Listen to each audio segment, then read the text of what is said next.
Hyvät ystävät, 40 vuoden taipaleista voisi laatia pikkutarkankin historiikin, mutta seuraava on paremminkin kertomus, tarina tästä paikasta, perustajista ja jatkajista. Elämässä sattumalla voi olla suuri merkitys, joskus jopa kahvipaikan valinnalla. Eero alkoi käydä kahvilla paikassa nimeltä Pohjolan baari, jossa Kaarina silloin työskenteli. Käynnit tiheinivät, johtivat seurusteluun ja kihlaukseen. Niinpä sitten Eija Kaarina Vinska ja Eero Krogerus vihittiin 4.5.1965. Avioliiton alkuvuosina Kaarina työskenteli muun muassa tuoteesittelijänä, piti kioskia ja teki töitä eri baareissa.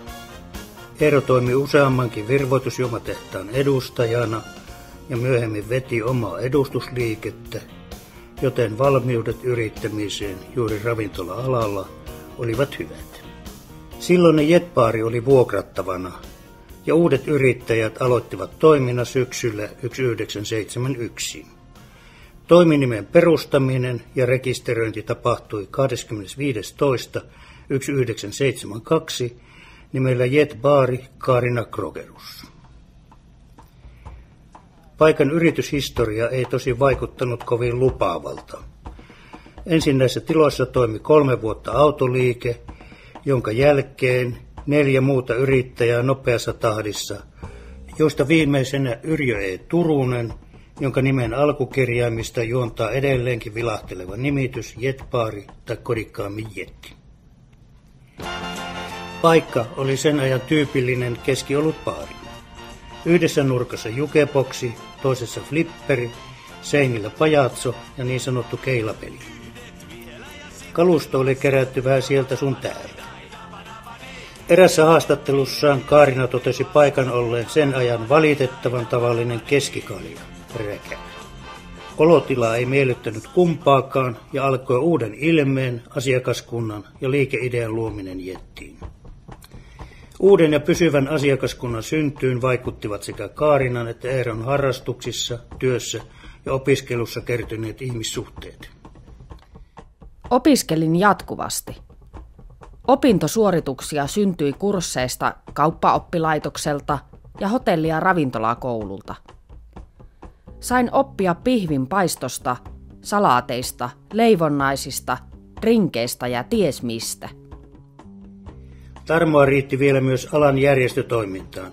Kaarinahan toimi muun muassa Kahvi- ja Ravintolaliiton Itä-Suomen piirin puheenjohtajana ja myöhemmin kyseessä olevan järjestön valtakunnallisessa hallituksessa. Ainakin järjestötoiminnan kautta syntyy pysyviäkin asiakassuhteita. Todisteena edellä mainitusta toiminnasta löytyy seinältä kunniakrouvarin kirja.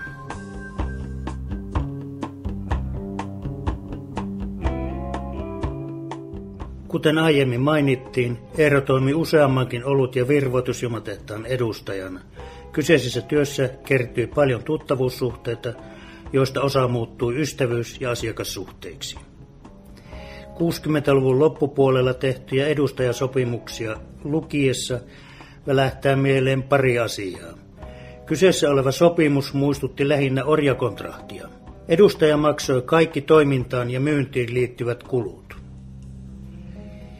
TV-sarjassa Kummeli artisti maksoi aina, ja niin myös tässä tapauksessa edustaja.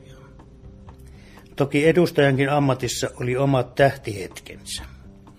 Eeron tarinan mukaan hän edusti myös hilloja, jota toimitti Savonlinnan oluttehdas. Vähän yllättävä toimiala. Eräänä päivänä Eero ollessa ihan rutiinikäynnillä Kuopion osuusmeijerillä, toimitusjohtajan sihteeri kutsui hänet toimitusjohtajan huoneeseen. Siellä toimitusjohtaja ilmoitti, että teidän lakkahillonne on äärimmäisen hyvää.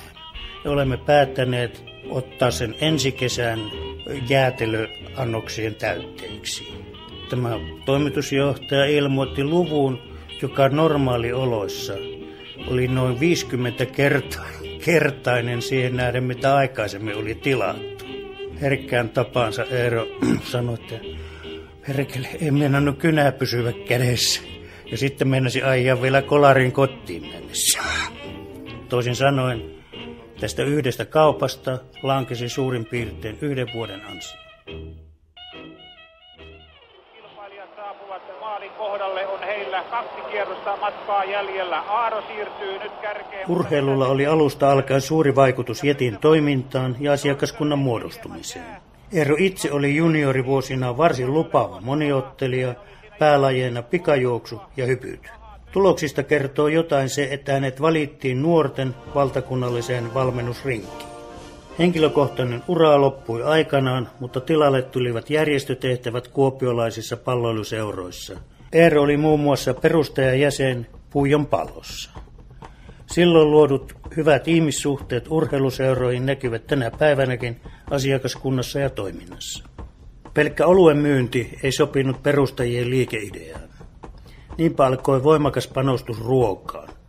Ruoka oli konstailematonta, hyvää kotiruokaa. Ja hyvän ruoan maine levisi. Muun muassa mykykeitto saavutti lähes maakunnallisen suosion. Tieto hyvästä ruoasta levisi ja työpaikkaruokailun yleistyessä alkoi myös ulosmyynti työpaikoille. Keittiö oli tasan saman kokoinen kuin tänä päivänäkin. Jos noissa neliöissä paikan oman tarpeen lisäksi valmistetaan 350 annosta ulosvientiin ja leivotaan tarpeet esimerkiksi Itä-Suomen hovioikeuden kahvioon, on pakko todeta, että järjestys olla piti ja töitä riitti.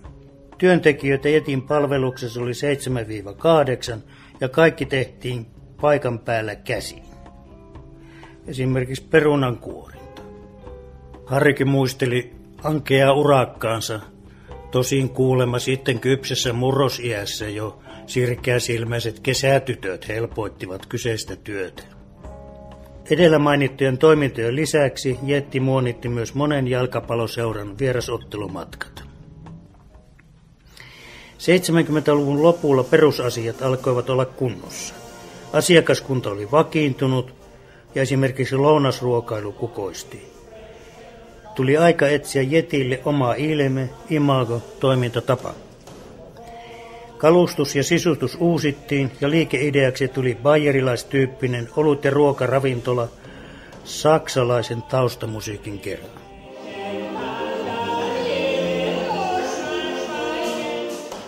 Valittu konsepti toimi hyvin, musiikkia lukuun ottamatta. Erässä silloin tehdyssä haastattelussaan Kaarina totesi: aluksi soitettiin saksalaista musiikkia, mutta asiakkaat tulivat mieluummin tänne juttelemaan. Nyt puheen sorina on meidän ainoa musiikki. 80-luvun puolivälissä suoritetun kyselyn perusteella 70% asiakkaista ilmoitti olevansa kanta-asiakkaita. Palvelu ja toimintatavat olivat tehneet tehtävänsä.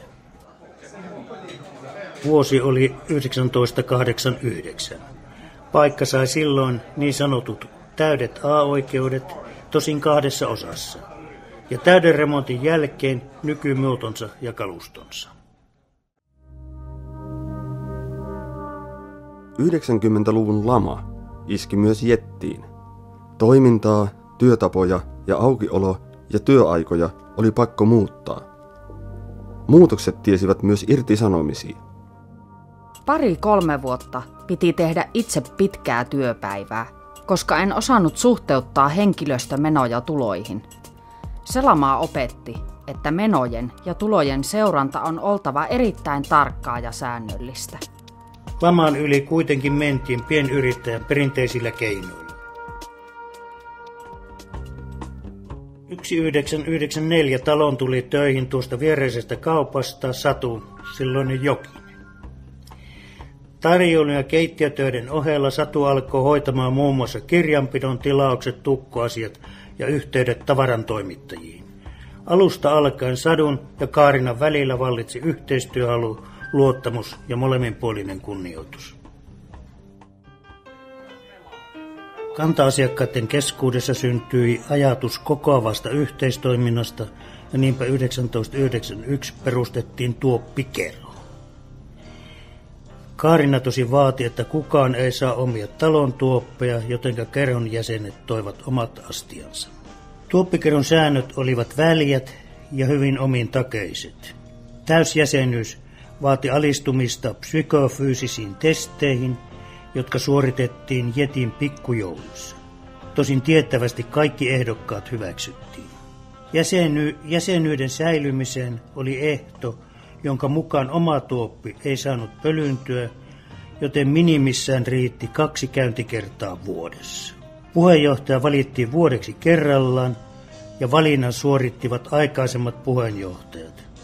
Demokratian kannalta vaalitavasta voi olla montaa mieltä, mutta toimi se näinkin.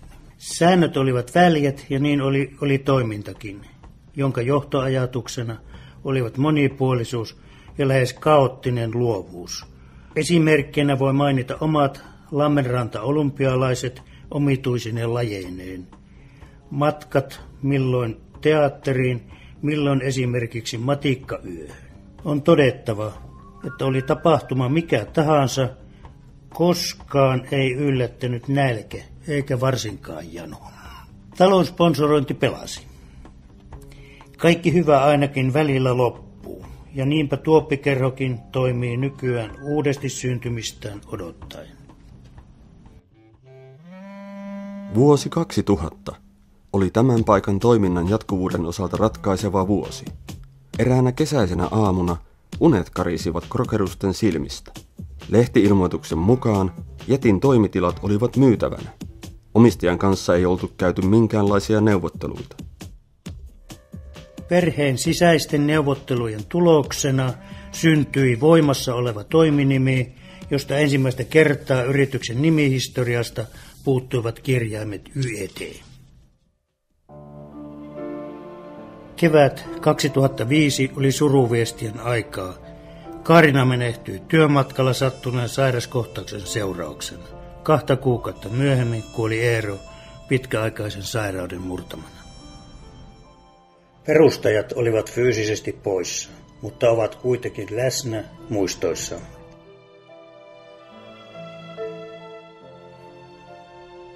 Toiminta jatkui vanhaa säilyttäen ja uutta luoden. Ruokalistoilta löytyy edelleenkin hyvinkin vanhojen reseptien mukaan valmistettuja annoksia ja viihtyvyyden takaa myös nyt jo perinteeksi katsottava kalustus, jossa epävirallisen äänestyksen mukaan esimerkiksi pöytäliinat, ne punavalkoruudulliset, kuuluvat ehdottomasti paikan imagoon. Urheilun merkitys on perinteisesti ollut suurta tälle paikalle. Vanhat asiakassuhteet ovat säilyneet ja tuoneet mukanaan uusia, joista esimerkiksi monien joukkuelajien säännölliset kokoontumiset ja taktiikkapalaverit ovat nykyisin jo perinne. Asiakaskunnan ikärakenne on viime vuosina muuttunut rajusti. Nuorempikin väki osaa näköjään arvostaa hyvää tunnelmaa, hyvää ruokaa ja palvelua. Uusittu ruokalista, hinta-laatusuhde ja varsinkin siivet ovat nuoremman väen mieleen. Joten toimintatavoissa vanhaa kannattaa säilyttää ja uutta luoda. Näin on täällä tehty ja on täysi syy uskoa Piistuupen menestykseen. Perustajat katselevat näköalapaikaltaan Piistuupen nykymenoa. Ja ilmeistä päätellen meno miellyttää. Kiitos Harrin, Satun ja henkilökunnan.